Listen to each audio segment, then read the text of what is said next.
Estás escuchando Derecho a la Pasión, un espacio que te invita a mirar la abogacía desde otra perspectiva, a conocer y a escuchar personas vinculadas con el derecho, transparentes, infinitamente humanas y apasionadas con lo que hacen. Personas que nos cuentan su experiencia y nos muestran sus sentimientos. Queremos iluminar esa abogacía que no se ve y de la que estamos orgullosas.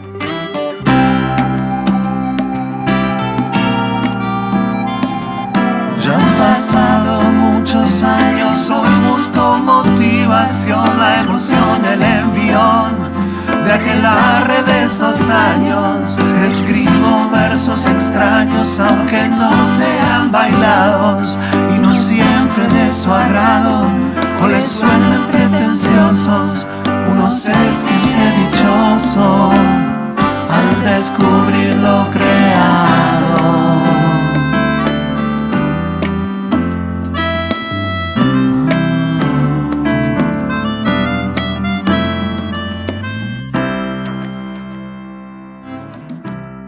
Hoy conversamos con Martín Bomer, profesor universitario y doctor por Yale, que nos cuenta su aventura con el Martín Fierro y nos explica por qué la ética profesional es una forma de vida.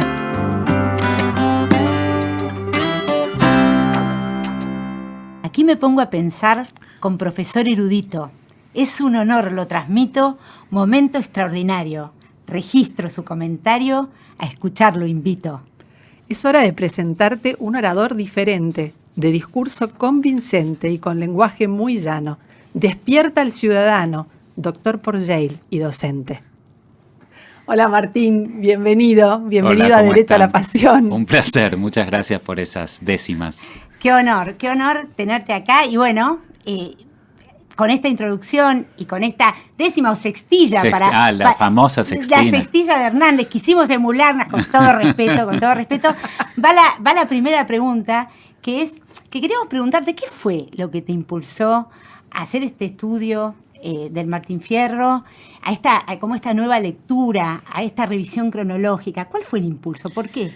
Empezó con hace muchos años con una lectura de un texto de Borges que es Nuestro pobre individualismo, que es un texto de los 40, donde Borges dice que los argentinos, en el problema de la anomia con Nino, mi discusión con Carlos Nino respecto de la anomia argentina, de la falta de cumplimiento de las normas, y este texto de Borges justamente se refiere a eso, dice una frase muy tremenda que es: los argentinos somos individuos, no ciudadanos, ¿no? Él le da una vuelta de tuerca a esto de que nosotros no aceptamos las normas, que eso a lo mejor nos va a salvar de los totalitarismos del momento. Supongo que también se refería al peronismo él en esa época. Pero hay una frase tremenda que dice,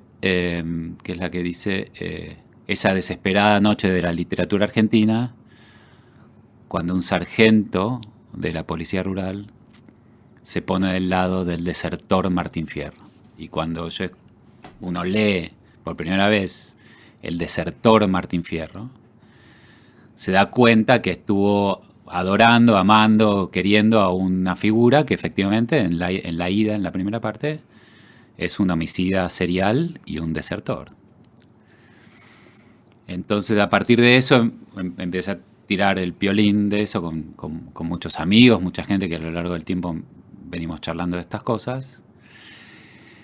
Y cuando yo era profesor en San Andrés, José Luis Galimidi, un profesor de filosofía, yo le digo, él venía trabajando temas de autoridad y cuestiones teológicas, de teología política, y yo le digo, la ida del Fierro no es el Antiguo Testamento, digamos, la Biblia, y la vuelta, el Nuevo Testamento. Entonces me dice, ¿cómo es eso? Y le digo, mirá, me parece que la ida al desierto, la caída en el pecado, no sé qué, y después la vuelta, la redención. Y bueno, eso. Entonces, durante mucho tiempo en la Argentina, Fierro ha sido leído como el rebelde, la ida, violento, y la justificación de la violencia en Fierro de todo el mundo, digamos, de Lugones, bueno, sí, de Lugones, de Borges en algún sentido, de la gauchesca, era, bueno, el rebelde contra un Estado corrupto, una autoridad ilegítima. Y me parecía que si eso es nuestro símbolo ciudadano, estamos complicados, porque entonces el ejemplo es que la justificación de la violencia y del delito.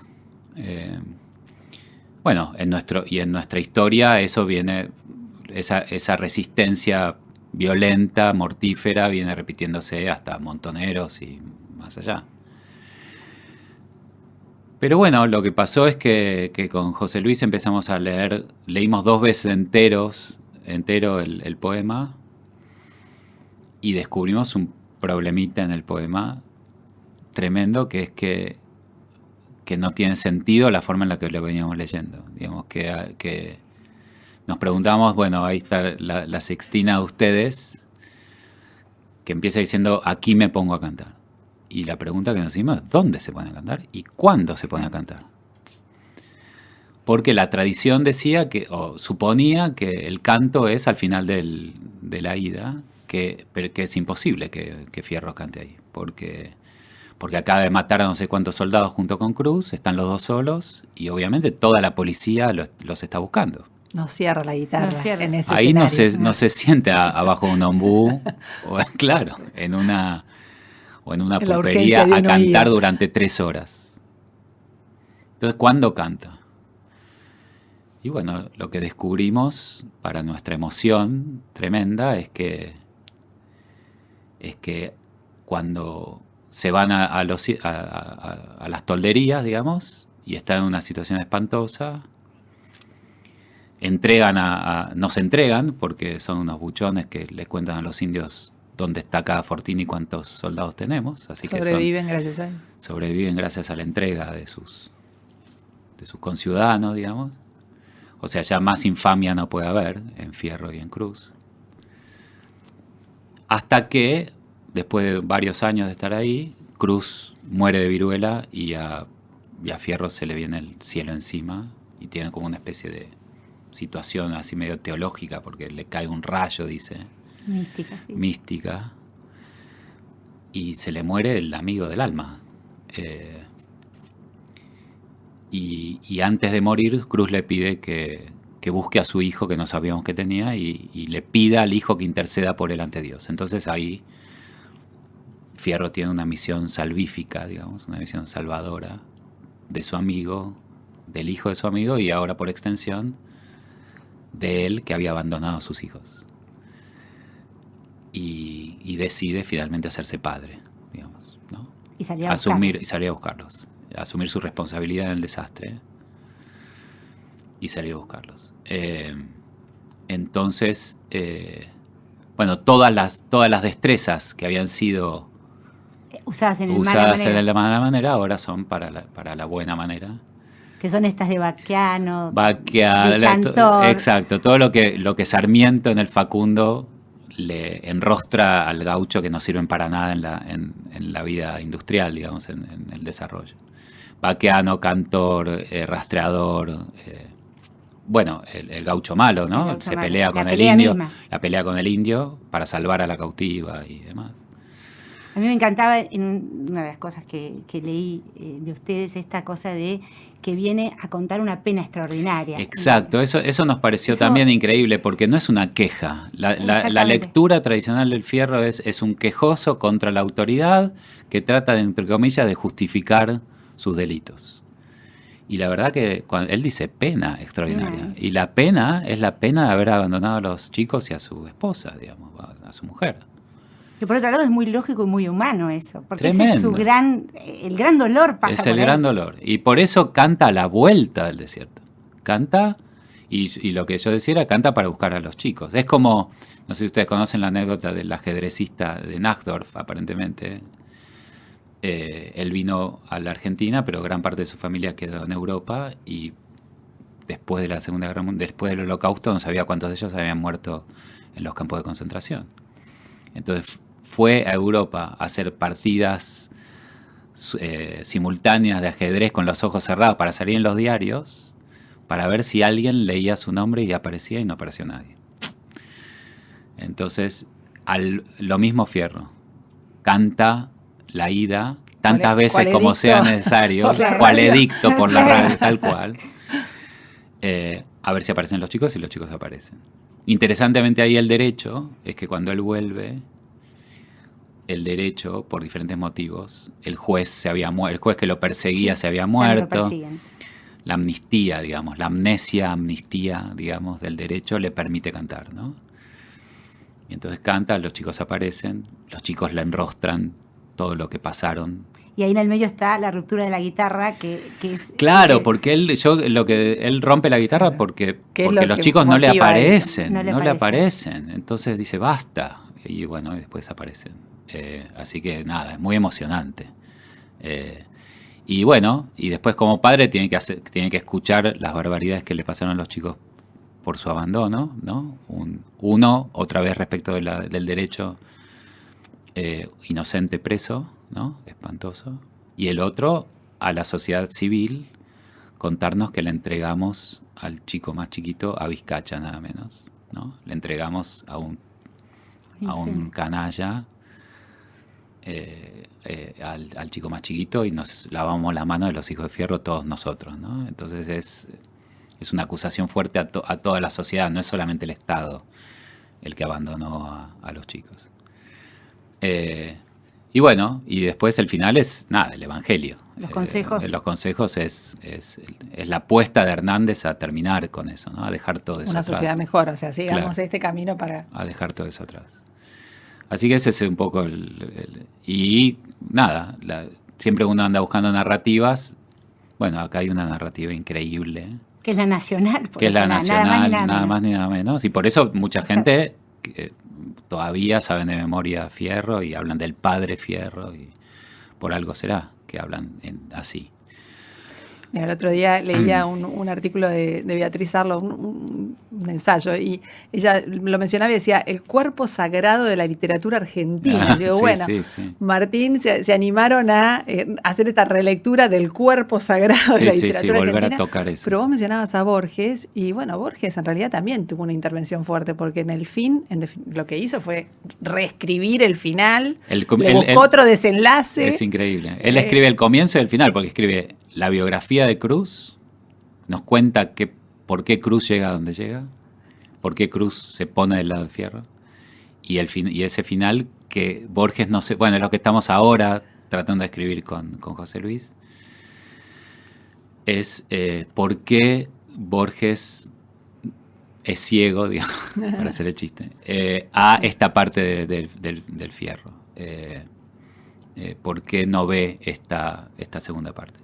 Y en el fin él se niega al final, digamos, fundacional. Claro. Borges siempre se negó a toda fundación, para él no hay fundación. Pero bueno, porque se niega esta cuestión fundacional del Fierro, y en el fin efectivamente lo hace volver a Fierro a la pulpería, a pelearse con el hermano del negro, que tienen un diálogo, y finalmente, como nada, termina Martín Fierro acuchillado, como si otra vez todo esa lo mezcla mismo. de honor, venganza, exacto, coraje, y vuelve a lo mismo. Sí. Pero ahí hay una cuestión que yo subrayo del fin, que es que el Moreno le dice a Fierro, bueno, ¿en qué anduvo? Fierro le cuenta que le dio estos consejos a los chicos, y el Moreno le dice, hizo bien, así no se parecerán a nosotros, le dice. Entonces ahí hay una el otro deja su moraleja. Ahí hay una esperanza. Sí. Si los chicos no salen a vengar a Fierro y aceptan eso y no se parecen a ellos, ahí termina. Cortamos. Ahí debería terminar. Y lo mismo dice Borges interesantemente en Evaristo Garriego, tiene un texto sobre el tango, y dice el tango nos dio un pasado de valientes. Así que para marcar ya está eso, cambia. ya fuimos valientes. Ya sabemos. Como diciendo, los argentinos ya fuimos valientes. La guerra de la independencia, ¿no? sus antepasados en la batalla de Junín. Ya fuimos valientes. Ya esa no tenemos que insistir Ese en eso. perfil Eso ya es no. para adelante, ahora para adelante, ¿no? Ojalá, qué sé yo. Bueno, gracias Martín. Este Nos encantó. comienzo queríamos mostrar otra cosa del profesional que vamos a conocer hoy.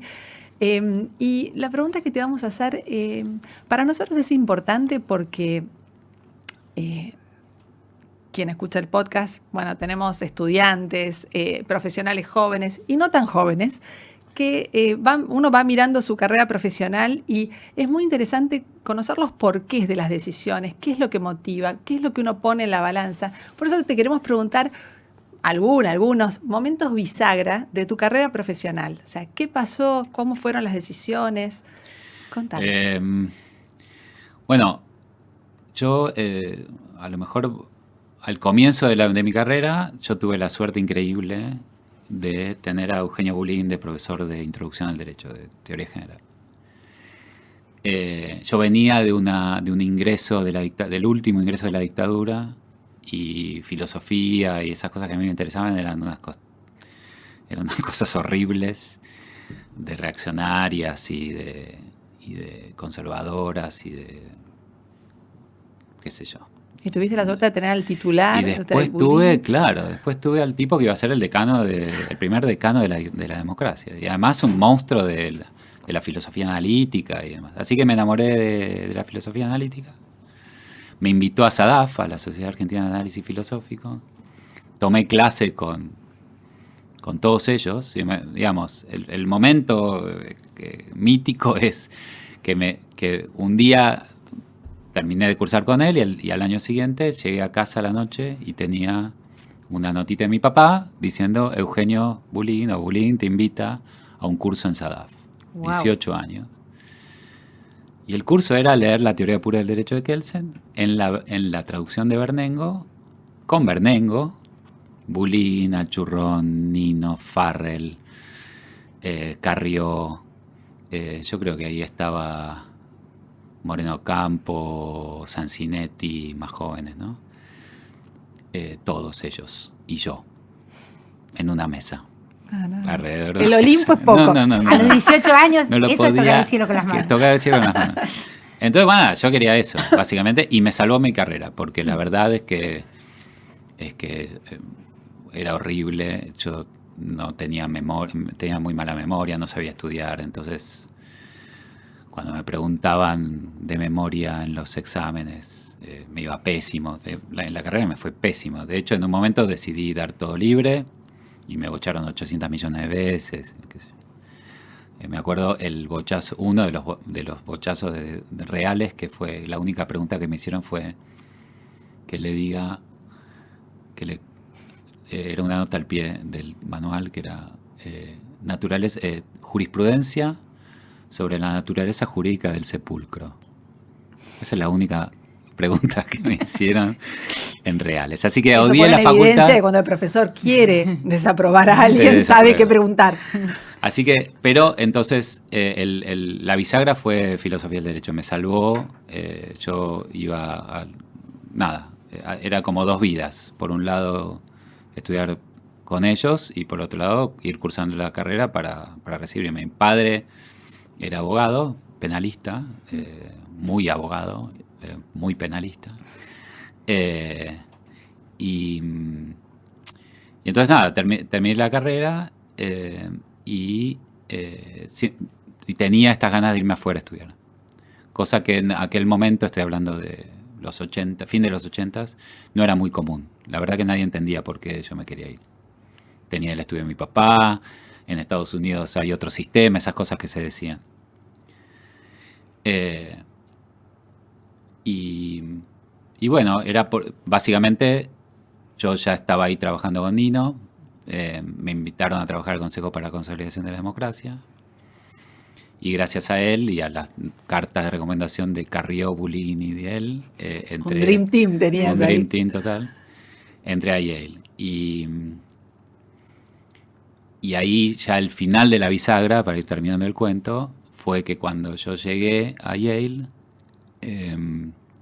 mi tutor fue Owen Fiss, y cuando yo elijo las materias, elijo todas materias que me gustaban, qué sé yo, filosofía del derecho, derecho constitucional, en ese momento también procesal penal, esas cosas que me interesaban. Y FIS me dice, de ninguna manera, vos eso ya lo sabés. O conocés eso. Y algunas materias hice de eso, pero me obligó a cursar, no sé, corporate takeovers, antitrust, organización de los negocios y no sé qué. Era el momento de explosión también del análisis económico del derecho y yo no sabía nada de eso, nada. Claro, pero te escaneó y dijo, no, vas a complementar tu formación, no es que claro, venís a... Entonces voy ahí y entro bueno, profesor Henry Hansman, que daba Business Organization, digamos, y primera clase. Bueno, acá en Estados Unidos tenemos un sistema de seguros muy razonable, un sistema de contratos muy razonable, un sistema de responsabilidad extracontractual también razonable. ¿Para qué necesitamos una ley de sociedades? Normas que regulen las sociedades. Wow, así empezó. Y empiezo en todos los compañeros, todos los chicos que estaban haciendo JD. Bueno, porque entonces se baja, cuando uno tiene una norma, disminuye los costos de transacción, porque entonces todo el mundo sabe que si uno tiene una sociedad inscripta en el registro, entonces uno no necesita en cada contrato contar que... ¡Wow! ¿Esto es sociedades? Y me enamoré del derecho. Ahí. Del derecho, no de la filosofía del derecho. Entonces, aluciné, porque, si esto es derecho comercial, me encanta el derecho comercial. Takeovers, momento impresionante de todo el tema de compras hostiles de empresas en Estados Unidos. ¿Cuál era la discusión? Bueno, ¿sirve? Y algunos decían sí, porque el mal management vuela por el aire, porque entonces la empresa no está bien dirigida, si cuesta menos y entonces alguien la puede comprar para hacer otra cosa y qué sé yo. Entonces, sí, bueno, pero eso es a corto plazo en el mercado de capitales y empresas al corto plazo no pueden competir con Japón en ese momento, que era no sé qué, que está... Y entonces necesitamos empresas a largo plazo, entonces hay que restringir la posibilidad de los takeovers hostiles. ¡Wow! Y entonces ahí le pregunté, ¿y cuándo ven normas? Le decía yo a mis compañeros. ¿Cuándo ven derecho? ¿Cuándo ven leyes? Me decían, no, leyes cuando damos el examen para ser abogados en el bar exam en cada estado. Ahora estudiamos derecho. Entonces era obvio que tenían otra visión del derecho. Entonces ahí esa fue bisagra total. Y entonces cuando vi todo eso, yo dije, yo tengo que volver a tratar de que el derecho sea esto en la Argentina, a colaborar con eso. Y la manera que me pareció es, obviamente, la enseñanza del derecho y la creación de una academia jurídica independiente en la Argentina. Eso fue la gran bisagra. Esa fue la historia. Y marcó el camino. Sí. Bueno, y hablando de esto y de pensar en planes de estudio, en cómo pensar una carrera de Derecho, justamente por esa experiencia que después tuviste, bueno, decano de la Universidad de Palermo, haber pensado la carrera de abogacía en San Andrés, pensamos en cuáles serían las preguntas para hacernos si queremos pensar en un plan de estudio. ¿Por dónde hay que empezar? ¿Cuáles son las grandes preguntas? Mirando el bosque, sí, no mirando ya el detallito, sino... No es fácil la pregunta, pero... No, pero yo creo que hay tres preguntas que son el qué estudiar, qué es derecho, qué estudiar. ¿Qué concepción del derecho? Claro, ¿qué es el derecho? ¿Cómo entendés el derecho? El qué estudiar cuando estudias derecho. El para qué, digamos, la concepción de abogado, abogada que tenga, juez, jueza, lo que sea. O la concepción de las profesiones del derecho, el para qué vas a formar a esta gente, qué van a hacer con eso. Y después viene el cómo. ¿Cómo haces para enseñar eso que crees que es el derecho para lograr que esa gente haga lo que tiene que hacer? Y yo eso lo llamaba como una especie de concepción integral de la enseñanza del derecho. Y todas las facultades tienen una. En nuestra tradición era fácil, el derecho, el qué son normas de los códigos. Conjunto de normas. Claro. O sea, traducimos las normas a materias. Claro, y entonces agarrás, el Código Civil tenía 5 capítulos, 5 civiles, el Código Penal tenía 2 capítulos, 2 penales, el Código de Procedimiento Penal era más chiquito, un procedimiento penal, el Código de Procedimiento Civil era más chiquito, una de procedimiento civil, y cada vez que salía un cuerpo normativo nuevo, inventábamos una materia, derechos humanos. ¿Qué derechos humanos? Bueno, el grupo de tratados internacionales de derechos humanos. Propiedad intelectual empieza a crecer. Bueno, pongamos una materia de propiedad intelectual. Hasta que hicimos estallar el currículum, ¿no? Pero bueno, entonces, ¿del qué? Eran las normas. El para qué, aplicar normas. ¿Qué tiene que hacer un abogado? Si esa Nada, es la concepción del derecho, sí. Claro, aplicar normas. ¿Y qué necesitas saber? Nada, básicamente, las normas. Porque la sensación era que después en la profesión era medio obvio. Si una Leo el persona se caso, quería divorciar, aplica, no aplica. agarró el Código Civil y los Me divorcia. remito al artículo. Que no es lo que sucede. Bueno, y el cómo. El cómo que, nada, vaya, lea, y yo le voy a tomar a ver si se acuerda de dónde están las normas y qué dicen las normas. Facilísimo.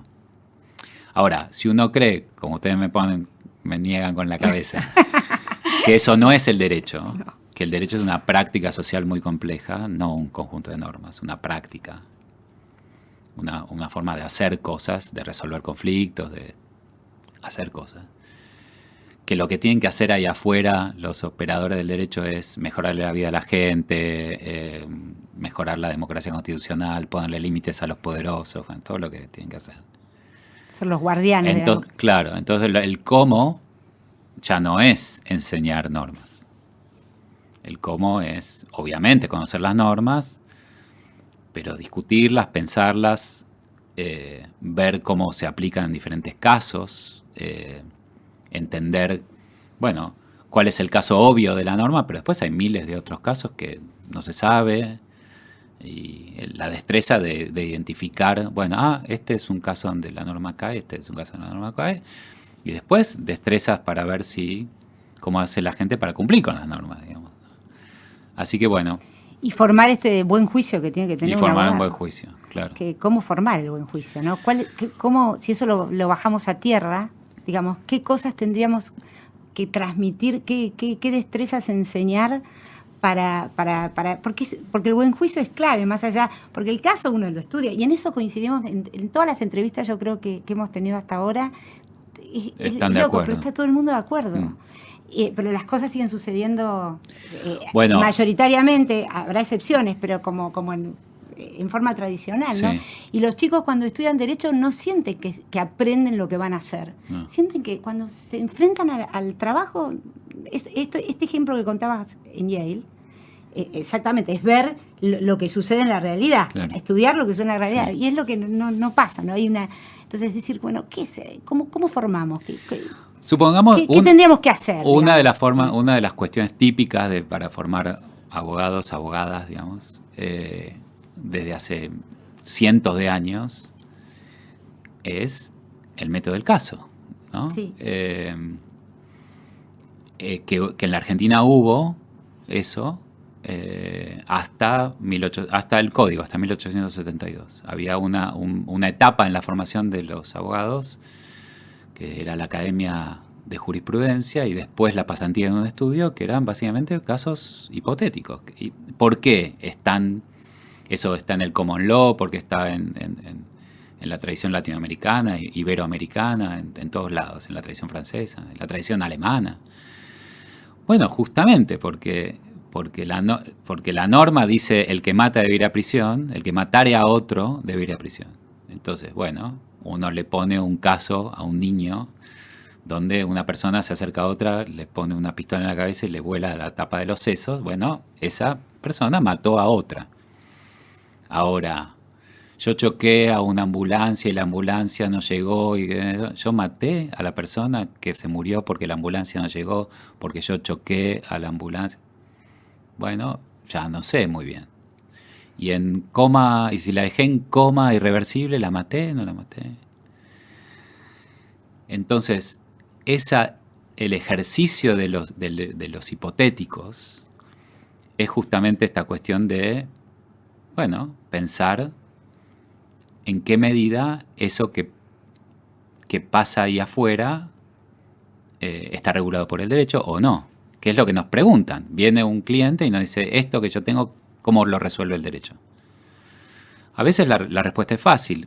¿Por qué a veces la respuesta es fácil? Bueno, porque la comunidad jurídica de un país viene acordando que ese caso obviamente cae dentro de la regla. Pero las sociedades van cambiando y hay casos que a veces no caen obviamente dentro de la regla. Entonces, ¿qué hacemos? ¿Cómo discutimos? ¿Cómo persuadimos? ¿Cómo argumentamos? ¿Cómo hacemos la analogía con cosas parecidas para que el juez o la jueza diga, sí, este caso cae acá? Bueno, eso es lo que hace un abogado. Si todos los casos fueran fáciles, no existiríamos nosotros. Entonces, ahora, suponete que uno sería el método de casos. Hay otros miles de métodos para formar en esta destreza de la abogacía. Bueno, para eso necesitas pocos alumnos y profesores con mucha dedicación. Esto no se puede hacer en 200 alumnos. Y que hayan aprendido esta forma de enseñar. Porque ellos, seguramente esos profesores, aprendieron con el método tradicional también. Entonces es muy difícil transmitir. Y necesitas mucho tiempo. Te escucho y digamos, ahora y en otras oportunidades que te he escuchado y me siento movilizada como profesora. Porque la verdad es que uno piensa, digamos, yo me analizo, hago un poco de reflexión y digo, bueno, ¿qué es lo que me preocupa? Que el alumno que llega a mi comisión, a mi materia, se vaya de mi comisión o de mi materia habiendo aprendido estos contenidos. Por eso pienso en que aprendan las normas, que sepa mi materia, ahora, que la entienda. Ahora, nunca, como docente, uno no se pone a pensar cuál va a ser el resultado final del abogado que va a salir de la facultad. Mi responsabilidad es este segmento. Sí. No estoy pensando si se está llevando todas las herramientas para ser un buen abogado. No, porque la suposición es esta otra. Mi responsabilidad es que no salga un abogado de esta facultad que no sepa, en mi caso, derecho administrativo. Pero bueno, el cómo enseñarlo, yo creo que más allá, yo por ahí no voy a dar una clase de argumentación, pero sí en la clase les exijo, en la forma de enseñar, exijo que tengan que argumentar. Y me acordaba, Gaby, hace unos años tuvimos una experiencia en España, unos cursos que hicimos, y en la Universidad Autónoma de Madrid. Fue una experiencia. Derecho administrativo. Me acuerdo que nos llamó la atención porque hicimos un recorrido después de una clase y tenías al catedrático, porque era gallego Anavitarte en ese momento, sentado en el auditorio, sentado en la platea, y los alumnitos de la materia, como nuestros elementos en la UBA, que iban pasando al escenario y tenían que, el tema del día, tenían que argumentar, exponerlo ahí, delante de todo el auditorio que tendría solamente el curso sentado, pero nos llamaba la atención porque cuando terminaba el alumno, el titular se tomaba el trabajo de decirle, y acá, cuando dijiste tal cosa, me vino a la mente porque pensaba... Se tomaba el trabajo, es el trabajo del profesor de Claro, derecho, pero digo, evaluaba más que el contenido. Obvio, claro. Era la forma, a nosotros nos impactó muchísimo. Cuando lees un parcial y ves faltas de ortografía y vos decís, yo estoy acá para enseñar a escribir, ¿puedo bajar la nota porque alguien ha presentado un examen? Y es complicado, digo, yo voy a decir que sabe administrativo, pero la verdad que no pasa el examen de escritura. Bueno, la verdad, Martín, que es todo un replanteo, porque es cómo enseñamos, no solamente lo que enseñamos. Que el paradigma del derecho como texto y el sistema jurídico como un texto, digamos, que está limitado, y la idea de la Facultad de Derecho como tienen que leer todo el derecho, ¿no? La angustia del profesor o de la profesora de administrativo que dice, no llego a dar tal cosa. ¿Cómo no llego a dar tal cosa? A ver, si vos sos una buena profesora de Derecho Administrativo y yo te pregunto ahora, decime en 5 minutos cuáles son los principios de Derecho Administrativo, vos me los decís en 5 minutos. ¿De qué es el Derecho Administrativo? Mirá, es el derecho que controla el actuar de la administración pública. Bueno, ok. ¿Y qué? Y tiene que ser razonable, y tiene que justificar sus decisiones, y tiene que estar abierto a la discusión de las políticas públicas. Está bien. ¿Y cuál es el rasgo? No sé qué. Bueno, básicamente que en una democracia constitucional suponemos ¿cómo se llama? Legítima el actuar de la administración. Ok. Fin. Todo lo demás. Entonces, No llego a dar, no sé, contrato de no sé qué, del no sé cuánto. Bueno, que vayan y lo lean. Pero derecho administrativo es alucinante, derecho administrativo. Otros me dicen, no, que vos porque das filosofía y yo doy derecho, no sé, finanzas públicas.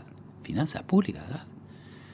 Es el presupuesto, es la discusión sobre el presupuesto de cómo se gasta la plata de los impuestos para hacer más igual a la democracia constitucional, a la gente.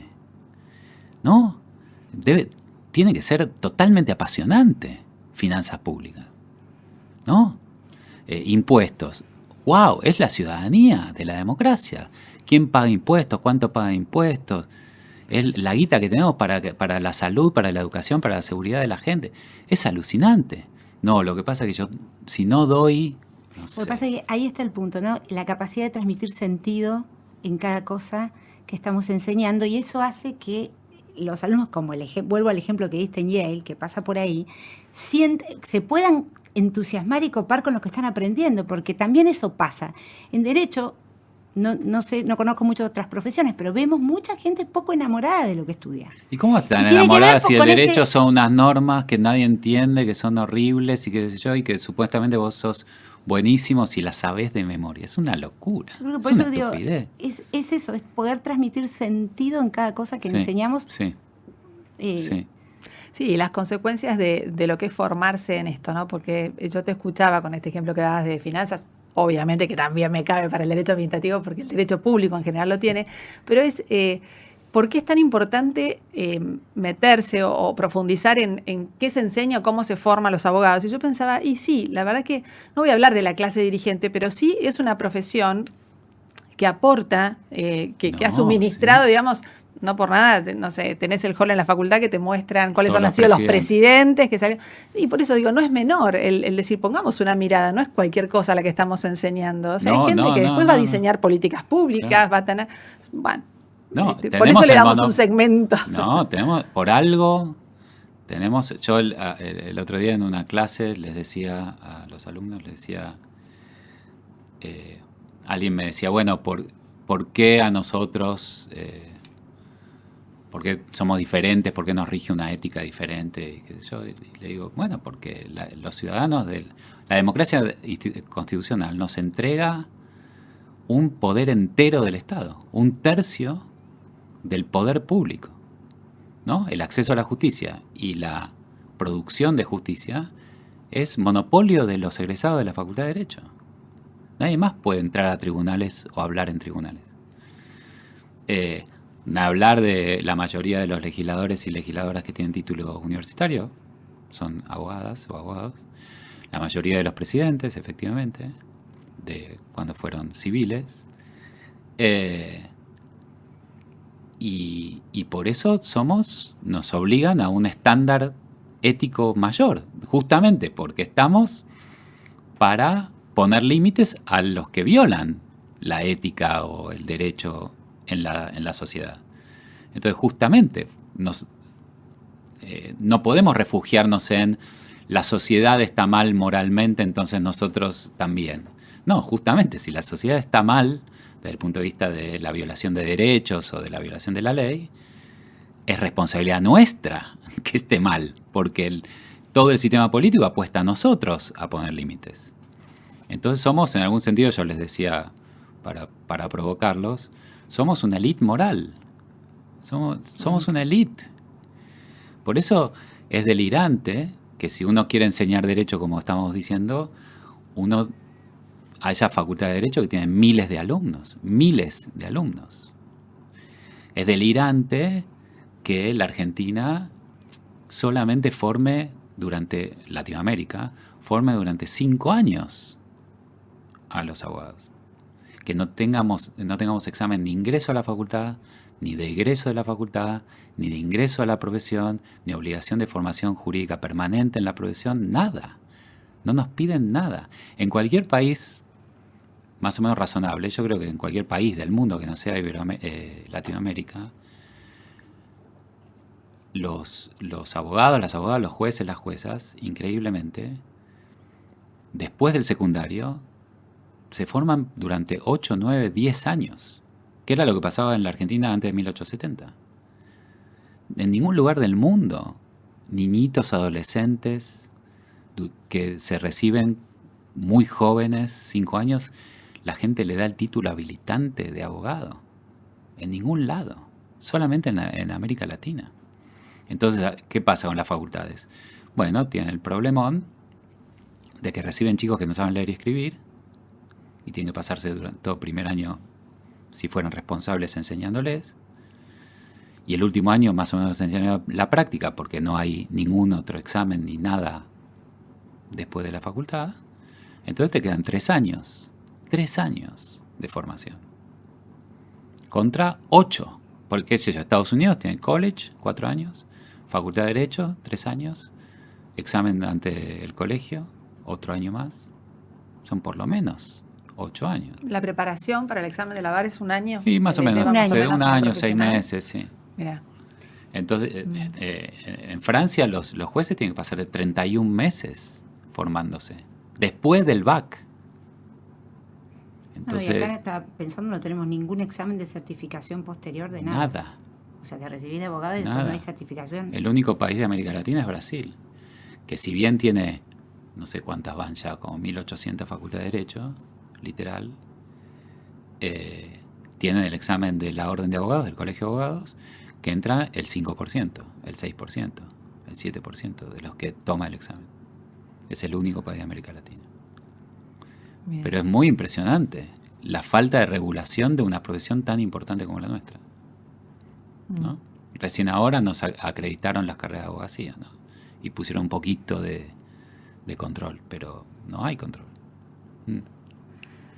Martín, bueno, seguimos pensando, ¿no? Recalculando. No, recién mencionabas lo que es la práctica profesional o cómo uno se prepara y me parece interesante que nos cuentes la experiencia de las clínicas jurídicas y si es que has tenido en ese terreno algún caso emblemático o algo que nos quieras compartir, pero primero contar qué son, porque la verdad que no todas las facultades lo tienen. Okay. Y nos parece espectacular esta herramienta en función justamente de todas estas claro. falencias que estamos diciendo. Cuando volví de Yale, había 2 cosas que yo había visto allá que me encantaron. Algo de eso había acá, que fueron las revistas jurídicas que llevan adelante los estudiantes y las clínicas jurídicas. Las clínicas son un práctico, pero a diferencia de los prácticos tradicionales que ustedes conocen, que algunas facultades en la Argentina tienen o tenían, es que simplemente los alumnos, 15, 20 alumnos alrededor de un profesor o profesora, recibe casos relativamente sencillos que les permiten, después de 4 años, 5 años de transcurrir una facultad tradicional, más o menos saber dónde quedan tribunales, cómo son los escritos, cómo es un proceso, ver un cliente de carne y hueso, eso es todo. Las clínicas jurídicas, o lo que llamamos clínicas jurídicas, en la Argentina hubo algunos precedentes a comienzos del siglo XX que se llamaban además clínicas jurídicas, porque si no después viene la crítica de que todo viene de Estados Unidos. Esto tuvo, obviamente, hay toda una historia en América Latina de esto, pero las clínicas jurídicas que yo vi allá y que muchos de mis colegas vimos en Estados Unidos, no solamente nosotros, muchos países del mundo vieron a Estados Unidos y llevaron a la India o a Europa Oriental o a muchos lugares. Lo que vimos fueron las clínicas que nacieron con el movimiento de derechos civiles. En la desegregación racial de los 50 y los 60, los abogados, las abogadas fueron muy importantes, porque la cuestión no era salvar a un afroamericano y ponerlo en una universidad de blancos, sino era cambiar la estructura del sistema educativo, de la primaria, de la secundaria. Con lo cual el caso tenía que tener un impacto que no era... El caso tenía que ser un individual. impacto colectivo, exactamente, como lo llamaba Owen Fitz, litigio estructural. Lo que tiene que cambiar es la estructura que genera violaciones de derechos constitucionales. Entonces, ¿Y por qué las clínicas? Bueno, porque hacían falta muchos abogados gratuitos y si bien había defensor público y pro bono y demás, bueno, los jóvenes de ese momento estaban totalmente movilizados por los movimientos de derechos civiles y en la Facultad de Derecho generaron esto que se llamaron las clínicas jurídicas. Entonces, lo que hacen las clínicas jurídicas es buscar casos, encontrarlos si hay y si no, producirlos, crearlos, para discutir una situación que viola derechos y demás. Bueno, no se integra con estudiantes o sí, sí, además sí, de sí, profesionales. son Okay. básicamente estudiantes. Perfecto. Entonces, cuando comenzamos, cuando muchos de los que fuimos a estudiar a Estados Unidos volvimos, creamos varias cosas. Por ejemplo, la Asociación por los Derechos Civiles, junto con muchísima gente, no sé, Alejandro Carrió, Hernán Gulco, Carlos Rosenkrantz, Agustín Esbar, Juan Roberto Saba, obviamente, bueno, muchos, Marcela Rodríguez, bueno. El CELS pasó también a formar parte de eso porque Martín Abregu y después Víctor Abramovich lo dirigieron y también habían estudiado afuera. Y muchos de nosotros, los que habíamos estudiado con Nino, la idea era crear esta maestría que finalmente funciona en Palermo con una clínica jurídica. Y ahí yo me hice cargo de la clínica con alumnos y alumnas del posgrado de Palermo. Y fue un sueño hecho realidad, digamos. Roberto de Michele y Roberto Saba estaban en Poder Ciudadano. Poder Ciudadano nos daba casos y relación con las ONGs. La primera vez que fuimos, creo que en Hernán Gulco, a Poder Ciudadano, y le dijimos a las ONGs, eran como 20 ONGs. Bueno, acá estamos, somos abogados gratuitos, necesitamos sus casos para llevarlos adelante. Nos miraron y silencio. ¿Qué es un caso? 1996, 97, 96. Y nada, tuvimos que explicarles, miren, no sé, ¿ustedes a qué se dedican? Bueno, chicos con HIV. ¿Cuál es el problema? ¿No? Ya no la regla. ¿Cuál es el problema? Los chicos con HIV están separados de los otros chicos en los hospitales, algunos están encadenados a las camas porque no lo... Bueno, he aquí un caso. Y ahí ya empezó, ¿no? Qué buen caso para la clínica, ya es un lugar común. ¿No? El desastre para la gente se convierte en un gran caso para la clínica. Es un caso. ¿Y qué quiere decir eso? Bueno, que nosotros los vamos a acompañar como abogados, vamos a llevar ese caso a tribunales para tratar de armar un precedente que haga eso, que termine con eso, que los chicos no estén encadenados en la cama, así, no sé. Bueno. Y bueno, tuvimos varios casos maravillosos que encontramos de muy diversas maneras. Qué sé yo. Tuvimos casos, bueno, obviamente regulatorios, el caso Moneditas, que lo llamamos. Fue un caso, creo que Ezequiel Nino encontró.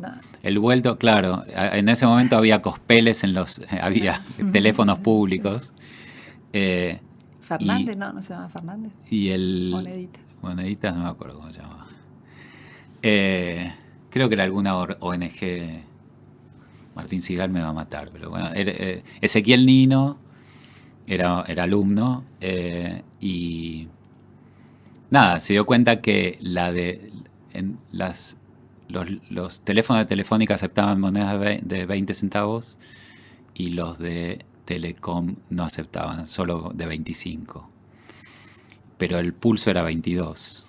Entonces Telefónica, se quedaba con 3 centavos por llamada, por lo menos, que hacían como millones de peso-dólar de aquella época. Y entonces los obligamos a terminar con eso, a aceptar monedas de 20 y a hacer público que aceptaban monedas de 20 y una cantidad, un injunction, una sentencia colectiva muy, muy interesante. Otro caso muy, muy importante que Perdón, ahí sí. no solamente era emblemático, o sea, el logro del objetivo principal, sino también el tema de la legitimación. O sea, Ni tuvieron hablar. ahí toda una lucha, una construcción para llegar a la acción de clase reconocida y avalada por todos. Estaba ¿no? O sea, el amparo colectivo en la claro, Constitución pero de era el hace, despegue. de hace 3 o 4 años. Sí, claro. No había, sigue sin haber ley de amparo, pero los jueces aceptaron el amparo igual.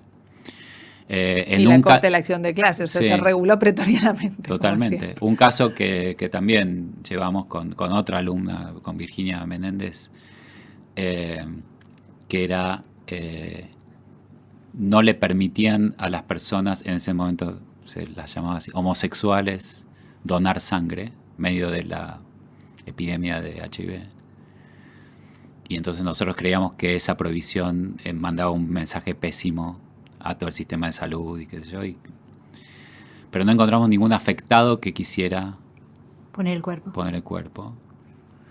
Y entonces fuimos con una ONG con el miedo de saber si nos iban a aceptar la legitimación. Y ahí es cuando festejamos el por presentado, ¿no? Por parte y por constituido de domicilio, y ahí celebrar las cosas ridículas que nuestros clientes no entendían que celebrábamos. Pero bueno, decíamos que estábamos construyendo el barco a medida que navegábamos. Sorteamos el primer muro. Claro, sí. porque ahora hay un precedente de que no hace falta un afectado para aceptar la legitimación colectiva.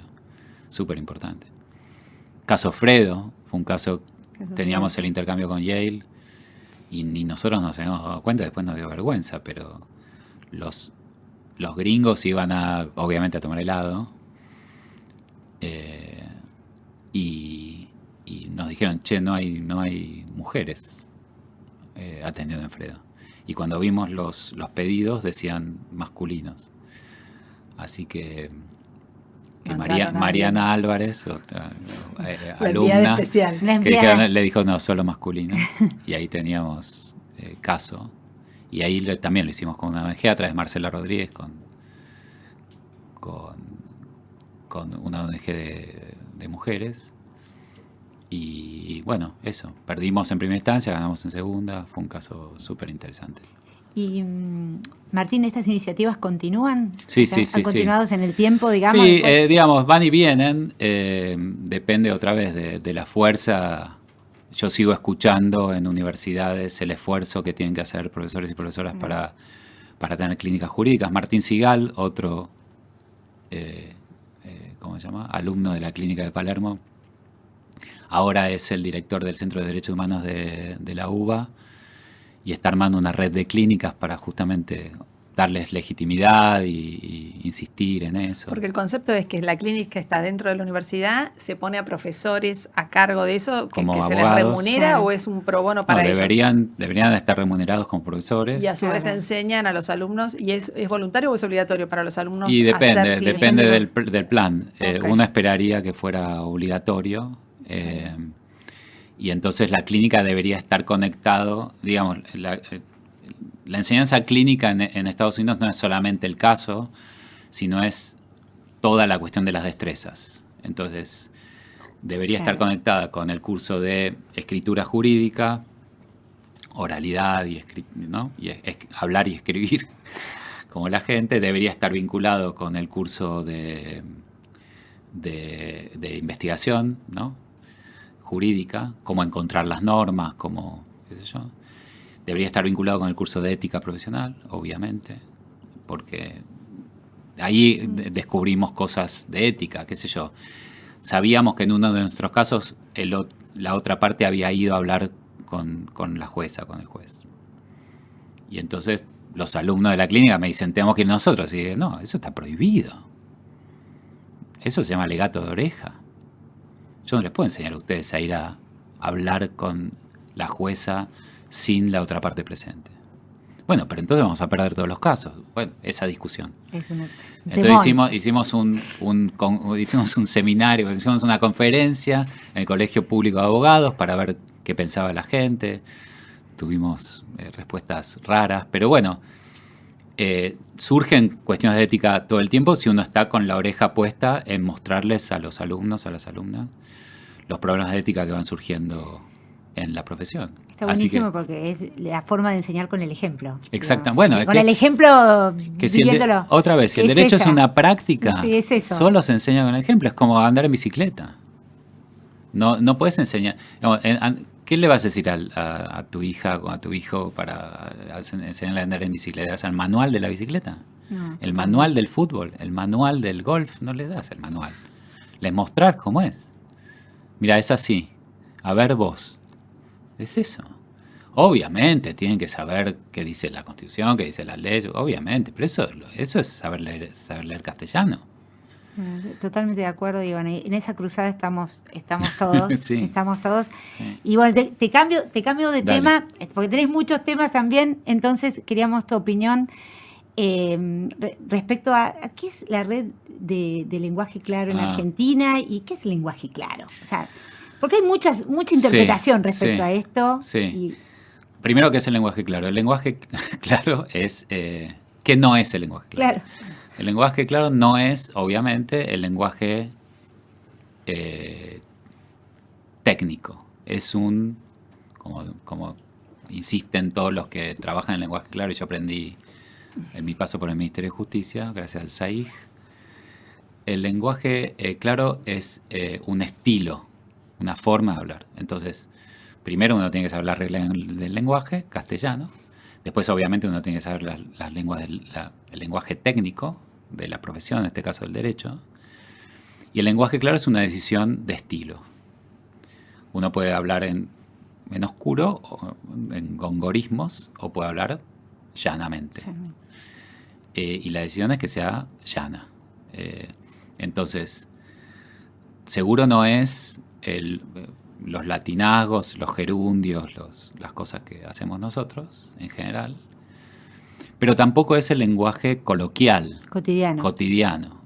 Hay algunas sentencias últimamente que se muestran como ejemplos de alguna de estas cosas, que es el juez o la jueza que le habla al niño o a la niña. El lenguaje infantil. Claro, el lenguaje infantil. Y eso es lenguaje cotidiano, que está muy bien, que tiene su espacio, pero eso no es lenguaje claro. Entonces, el lenguaje claro es oraciones cortas, párrafos cortos, una idea por párrafo, eso básicamente. Ahora, parece una obviedad, ¿no? Pero es muy difícil, primero porque hay que enseñar a escribir así. Primero hay que enseñar a escribir. No sé si ustedes vieron, los chicos no saben escribir. Pero además hay que enseñar a escribir en lenguaje claro.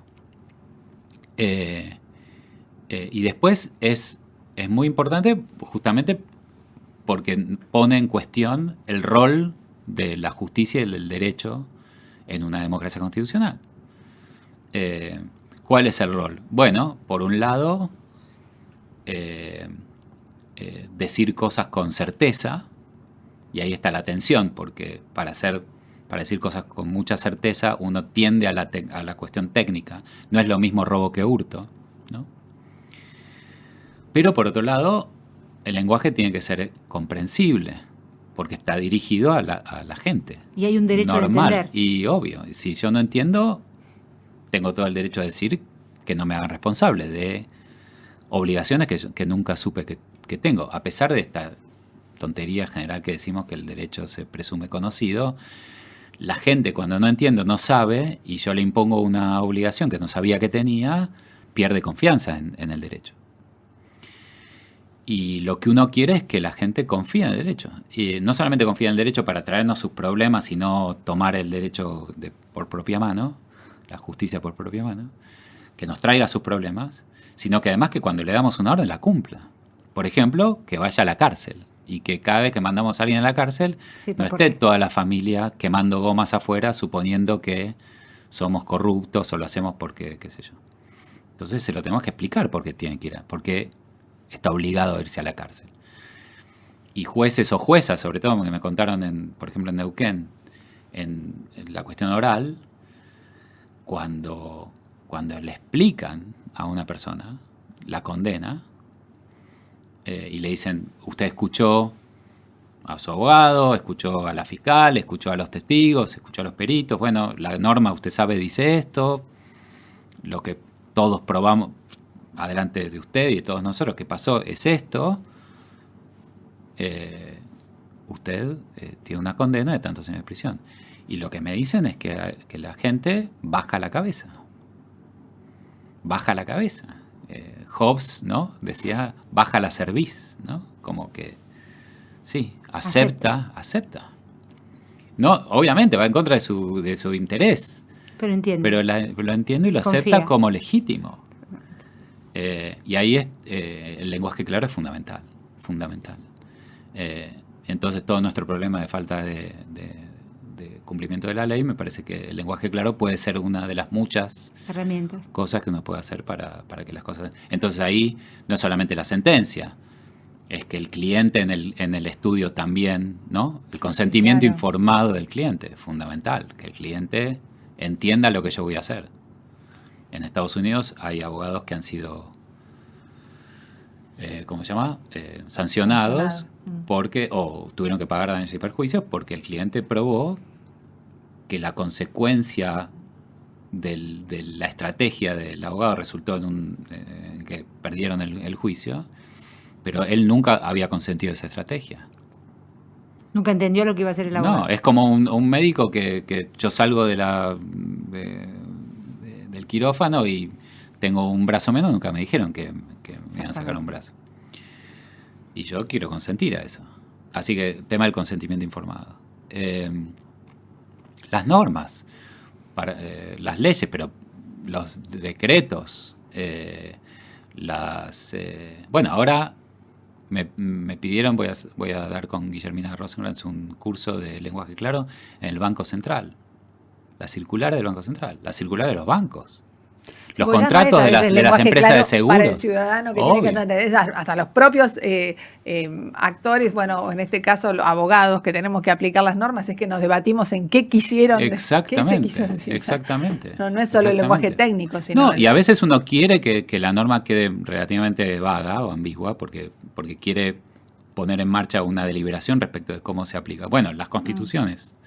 Las constituciones tienen que ser vagas y ambiguas porque lo que hacen es armar una deliberación para 50 años, para 100 años. Tiempo, claro. Exactamente. Pero cuando queremos que la gente cumpla, bueno, tenemos que decirlo con todas las letras y claramente, ¿no? Y además desde lo emocional, si querés, es una herramienta de cercanía también, ¿no? Obvio, sí. O sea, sí. Que suma Sí, muchísimo en el vínculo con tu cliente o en el vínculo con el juez. Bueno, esto de los lo jueces, humano claro, presente. los jueces que dicen no porque tenemos mala prensa y entonces los medios de comunicación. Bueno, pero cuando los periodistas quieren contarle a la gente qué decidieron ustedes, no entienden lo que decidieron. Y cuando le van a, ¿no? También damos varios cursos con periodistas, con Sabrina Santopinto, que es una periodista, qué sé yo, y ella le dice, miren, ustedes nos responden, hablamos por nuestras sentencias. Y lo que siempre dice Sabrina era, mire, un periodista no deja una página en blanco, no hay páginas en blanco en los diarios, no sé si se dieron cuenta. Sí, no. La noticia se escribe igual. Entonces, si ustedes quieren que salga como, bueno, van a tener que tener alguna conversación con los medios de comunicación. El tema redes sociales y justicia es un flor de lío, ¿no? Jueces que tienen su Twitter, jueces que tienen su página, juzgados que tienen su Twitter, que a veces es genial, pero otras veces, qué sé yo. Sí, y antes de eso, como decías, el manejo jueces, prensa, la verdad que, o sea, es tan importante también, no solo por una cuestión de imagen o de que se transmita realmente lo que yo quise poner en una sentencia, sino, bueno, la necesidad de informar a la población sobre cómo va un proceso. Obviamente que hay procesos o causas que tienen una relevancia pública que hay que comunicarlas. Y te digo que nosotros hemos escuchado del lado de la justicia, digamos, la preocupación de, para esto tampoco estamos formados, hablando de los abogados. Tampoco están formados, por eso es fundamental. Como abogados, tenés un caso rimbombante. Bueno, ¿cómo me manejo con la en prensa? Contra de mi cliente, ¿cómo manejo la prensa? Otra vez, destrezas que no tenemos. Empiezan a tener los poderes judiciales voceros. Sí. Y eso es muy importante. Y los voceros empiezan sobre todo en las provincias, empiezan a juntarse, la experiencia del SIG en la Corte Suprema fue Claro, muy pero importante. a nivel cabezas de, Sí, o sea, el sí, juez sí. de esta jurisdicción. Bueno, Sí, sí. Bueno, Siempre mi conversación con los jueces, las juezas es, bueno, júntense, digamos, tienen que juntarse, tienen que charlar con el colegio de abogados, tienen que, digamos, están todos en el mismo barco. Sí, sí. Bueno, yo voy a cambiar de Dale, tema. dale.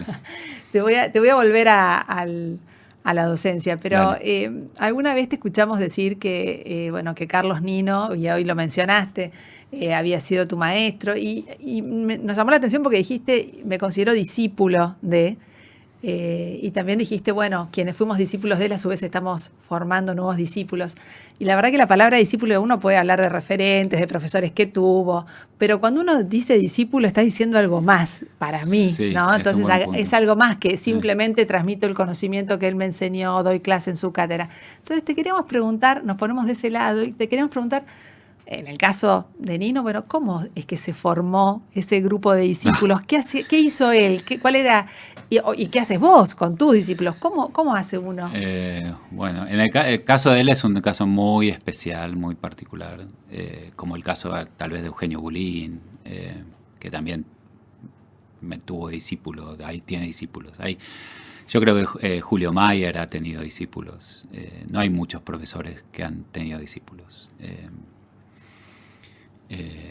Qué sé yo, ir para atrás. Mi viejo, por ejemplo, estudió con Jiménez Azúa, que también tuvo sus discípulos. Digamos. En civil hubo esos maestros también.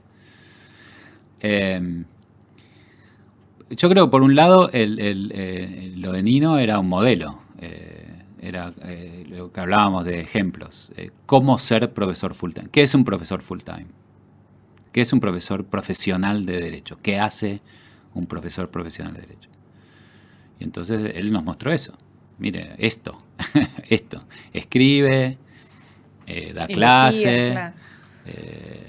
forma gente, arma seminarios, se conecta con el mundo, lee papers de otros, los discute en seminarios con sus alumnos, está ahí mirando temas, cuáles son los temas relevantes del momento, en qué medida lo que investiga, escribe y da clase tiene algún impacto en el mundo, qué sé yo. Me parece que es eso.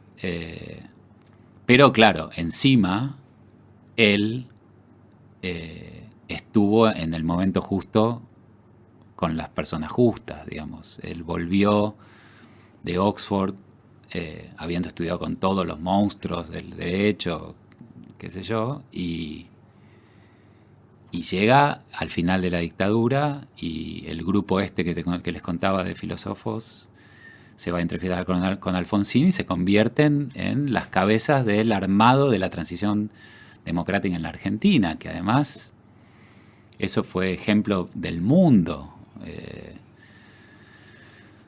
Y entonces, nada, gente que le gustaba el cruce de derecho, política, filosofía, economía, moral, filosofía política, bueno, era como Disney eso. Entonces, era un tipo muy atractivo y sobre todo era muy generoso, súper generoso. Éramos muy chiquitos. Y daba espacios. Y daba todo el espacio. Daba espacio, motivaba. Sí. Yo entré al Consejo para la Consolidación, yo tenía 24 o 25 años. Yo me fui a Yale con 26 años. Y todo gracias a él. Di clase gracias a ellos, a Bulín, a Churrón. Entonces, eso, un enorme Ejemplo, carisma y generosidad. Y enorme generosidad. O sea, eso es para aprenderlo, ¿no? Sí, y esto que les di y relevancia. Lo que hacíamos era relevante. Le servía a alguien, servía algo. No era, algo trascendente. Sí, hay algo trascendente. Algo más allá de nosotros. Más allá. Sí, había algo más allá de nosotros. Porque era lo que te permitía sacrificar otras cosas. Otra vez. Yo tenía una carrera armada, tenía en el estudio de mi papá, esperando. Siempre había un despacho para mí, Claro. vacío. Y en un momento mi viejo me dice, te llaman más decanos de Facultad de Derecho que clientes. Y es verdad, porque yo estaba armando la maestría con Nino y demás. Y además, Nino en particular, lo que sucedió fue que en el momento más importante de nuestra vida con él se muere, a los 49 años. Y nos deja, bueno, en particular con el tema de Palermo, Roberto sabe a mí, bueno, es verdad que tuvimos la ayuda de todos sus amigos, qué sé yo, Moreno Campo, Bulín, Lepera, Farrell, obviamente, Martín Farrell, Rabosi, Gil Lavedra, Jorge Sáenz, bueno. Qué amigos. No, tremendo. Todos ellos, pero básicamente a dos chicos, yo tenía 27, 28 y Roberto tenía 4 años menos que yo, con el armado de esto, pero y acompañados también por todos nuestros, Marcelo Alegre, Carlos Rosenkrantz, Agustín Ebar, Roberto Gargarella, obviamente, y después nuestros alumnos, Paula Vergallo y María Belsky. No quiero seguir nombrando. No, porque después te vas a Y todos los que no nombrás porque no, me quiero matar. Pero bueno, pero básicamente éramos muy chiquitos. Y me parece que la muerte de él nos puso, parecido a lo de Cruz. Lo que uno se parecido a lo de Cruz, eso te iba a decir. Parecido a lo de Cruz nos puso una misión. Sí. Nos puso una misión. Y la misión estaba muy clara: construir la Academia Jurídica Independiente en la Argentina. Construir una Academia Jurídica Independiente de la profesión en la Argentina. Porque la democracia constitucional necesita un espacio de crítica externa a las profesiones y de formación de las profesiones del derecho. A mí lo que me llama la atención es que justamente cuando uno habla de discípulos estás pensando en alguien que va a continuar más allá de la presencia del maestro. Eso te iba a decir, o sea, ustedes siguen siendo grupos. Uno mira qué es lo que fue haciendo cada uno de ustedes a lo largo del tiempo y decís, bueno, el sello fue tan fuerte. Sembró. Sí, hay un seminario, Nino ahora, bueno, nos juntamos las diferentes facultades de Derecho, los que más o menos tenemos algo que ver con este proyecto una vez por cada semestre. Sí, tenemos... Con Yale, los amigos de él en Estados Unidos armaron una cosa que se llama CELA, que es el Seminario Latinoamericano, que se juntan 100, 120 profesores, profesoras de Derecho de toda América Latina, una vez por año en diferentes lugares de América Latina. No, es impresionante lo que pasó gracias a él. Sí. Bueno, ya llegando un poco al final... Te hacemos esta pregunta que ya un poco fuiste diciendo un montón de cosas que responden a esta pregunta, pero te la queremos hacer igual concretamente. Vemos como dos fenómenos, ¿no? Por un lado, el avance de la tecnología hace que haya plataformas tecnológicas que resuelvan problemas que incluso sus titulares y los que participan no son abogados, ¿no? Y por otro lado vemos que la profesión, con el tiempo, y es una de las motivaciones de este podcast, se ha ido desprestigiando. Entonces te queríamos preguntar qué impacto, que un poco lo has dicho, pero qué impacto tiene en la sociedad no confiar en los abogados. Ok. Primero déjame contestarte lo de la tecnología para sacarlo del medio muy rápidamente, que es, bueno, ustedes saben, están diciendo que desaparecen los abogados o qué sé yo.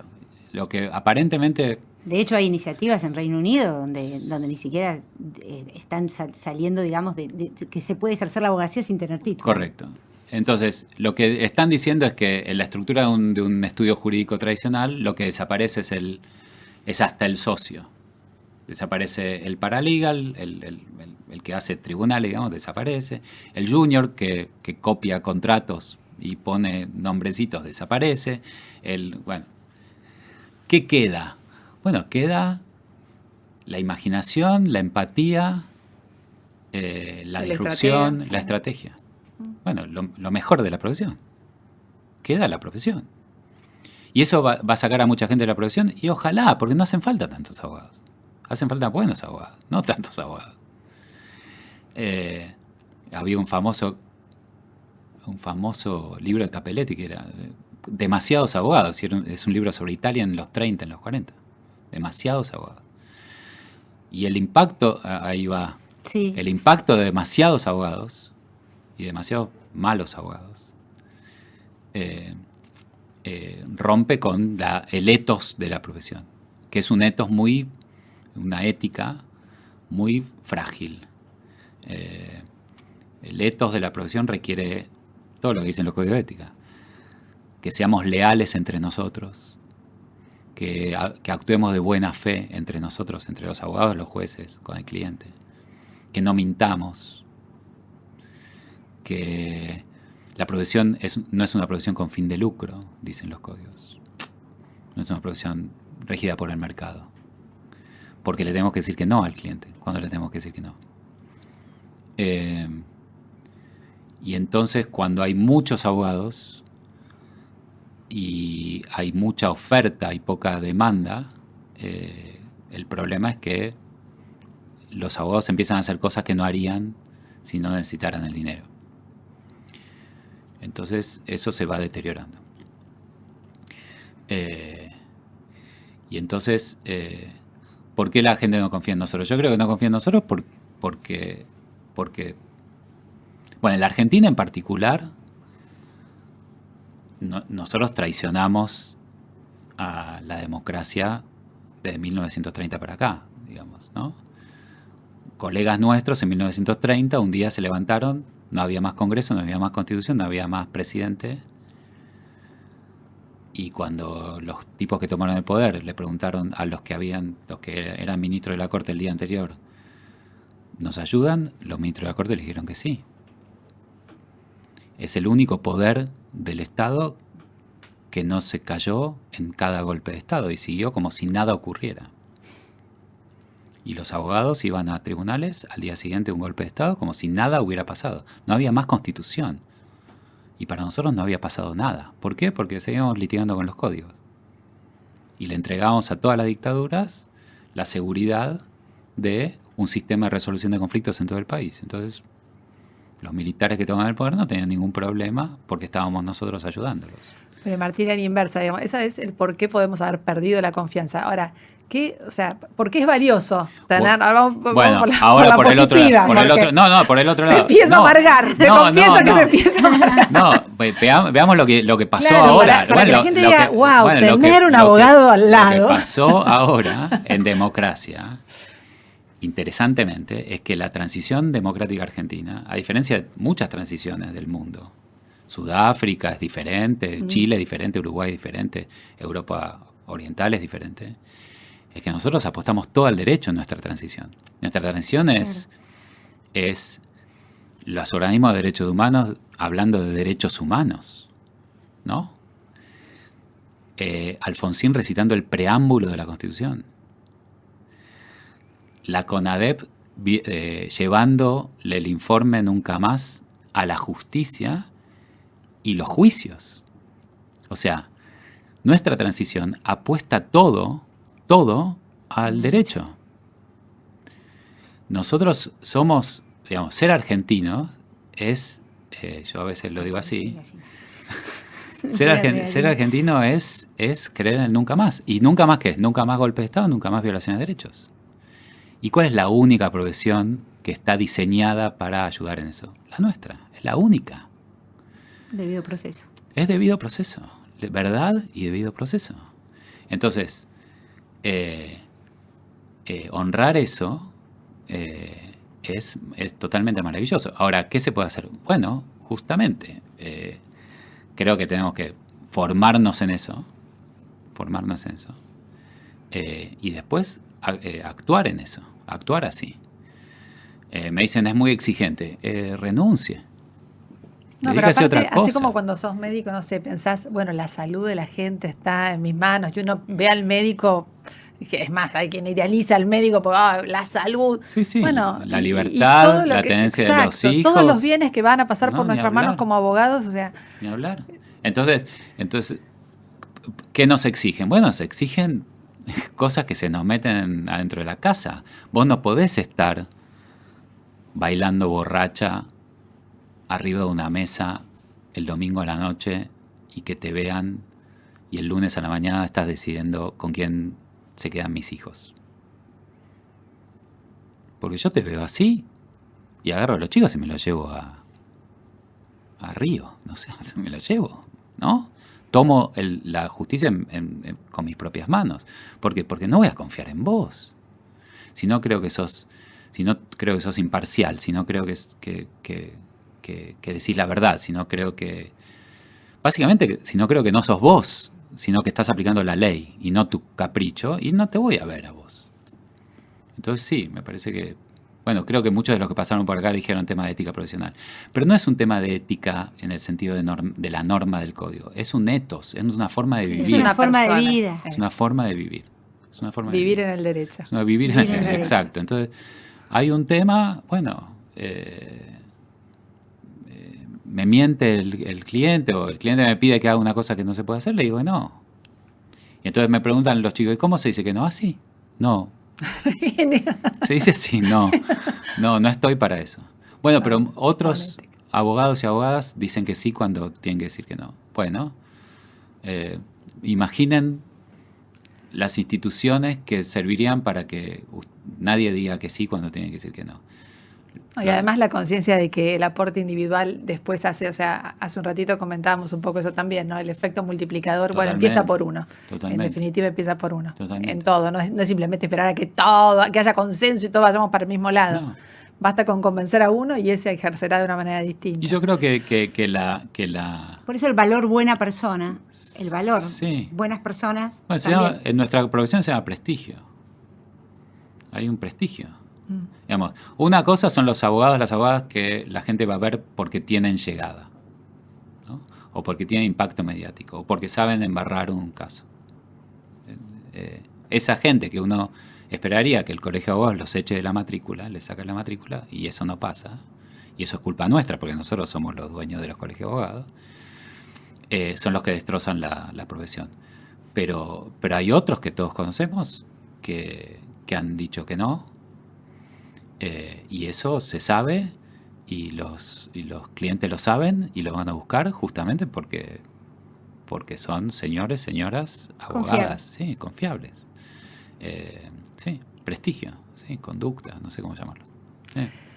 Bueno, y te preguntamos ahora sí, terminando. Acá vamos de vuelta a lo personal y queríamos saber si has tenido algún consejo que te haya marcado, que te haya sido muy valioso en tu vida, no profesional, en la vida. ¿Algún consejo para compartir? A ver esa sabiduría que a vos te fue tan útil o valiosa. Una buena pregunta. Yo no sé si algún consejo, a lo mejor vuelvo a lo mismo que dijimos antes. Hay ejemplaridad, no sé si tuve consejo, pero me parece ejemplaridad. La idea de que cuando uno asume una profesión, la tiene que hacer bien, ¿no? La idea esta de profesión, profesar, ¿no? Cuando uno tiene que hacer algo, que hacerlo bien. Ahora, eso puede ser un consejo muy obvio, pero me parece que para hacer algo bien, volviendo al podcast, uno lo tiene que hacer con ganas. Uno tiene que encontrar... A lo mejor compasión. El consejo es, compasión. Exacto. Derecho a la pasión. Sí. Por eso te preguntamos. Cuando yo empecé con este tema académico, qué sé yo, la gente creía que yo estaba loco, digamos. La profesión de profesor de Derecho no existía, digamos. Y existe poco. Pero la sensación es que cuando uno tiene ganas de hacer algo, cada vez lo hace mejor.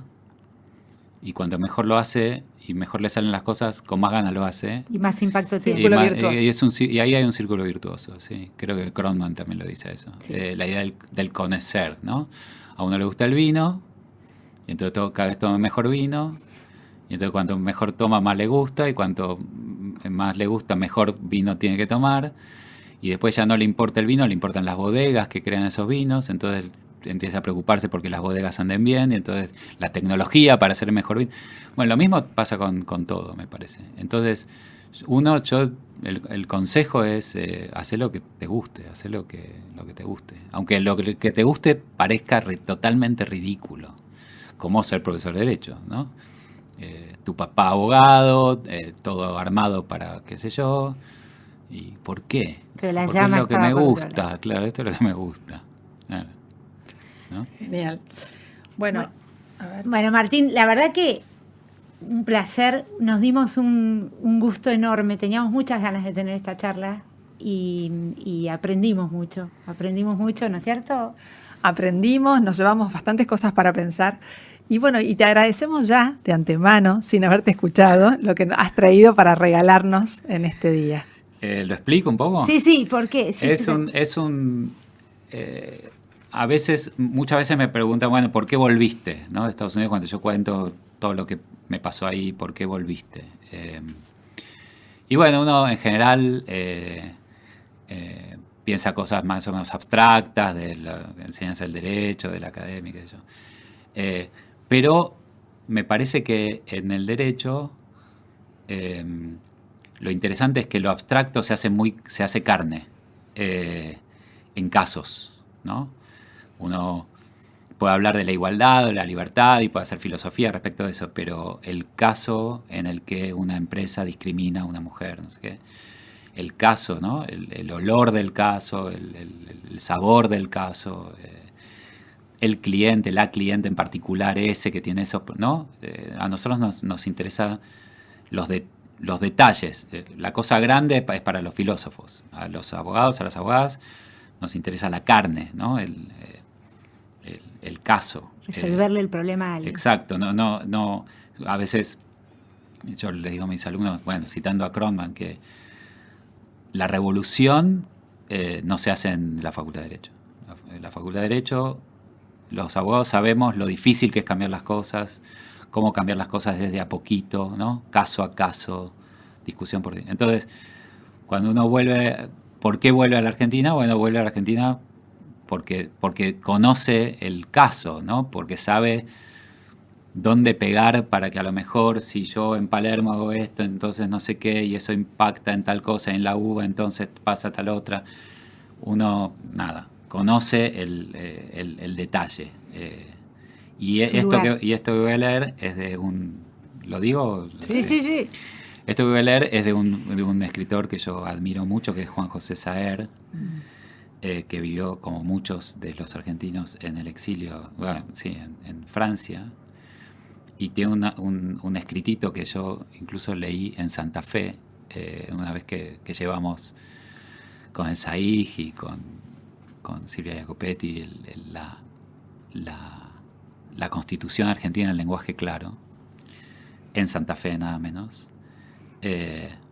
Y entonces les leí esto a los santafesinos. Pero me parece que sirve también para bueno, qué es lo que por qué uno vuelve a su lugar. Y él escribió un texto muy bonito que se llama Lo que es mejor a orillas del Paraná que en París. El pan casero, el aire en invierno, los caballos, el jacarandá florecido, el amarillo y el moncholo, los aromos florecidos, el sol de enero y de febrero, los ríos espesos y entrecruzados, las guitarras súbitas, algún que otro pastizal, las piezas defendidas del sol por cortinas azules, los patios regados al atardecer, las achuras, las canoas, el olor de los paraísos, la arena hirviente, el azul turbio del cielo, la voz de las mujeres, el atardecer sin ruidos, el humo, la soledad del venteveo, los perros, los campos de maíz, la siesta, los asados, el invierno entero, el barro atormentado de huellas de caballos, los naranjales, el fuego, las mañanas, el recuerdo, los domingos, el cenit, el esperma, la tierra, los detritus, las ocasiones, los juegos, la esperanza, el sonido, la madera, el destierro, la crecida, la seca, los espejismos de agua, las canoas, la muerte, el humus, el otoño, la fiebre, la llovizna, octubre, el sueño, el frío, los papeles, las lágrimas, los nombres. Lindísimo. Gracias. Somos María Paula Renela y Gaby Marsiglia. Nos despedimos hasta el siguiente episodio. Si quieren tener más información sobre los entrevistados, nuestros apasionados, los invitamos a seguirnos en Instagram, Derecho a la Pasión. Allí quedarán los links complementarios. Y agradecemos también la grabación y edición del episodio a cargo de otro maestro, Daro Halfin.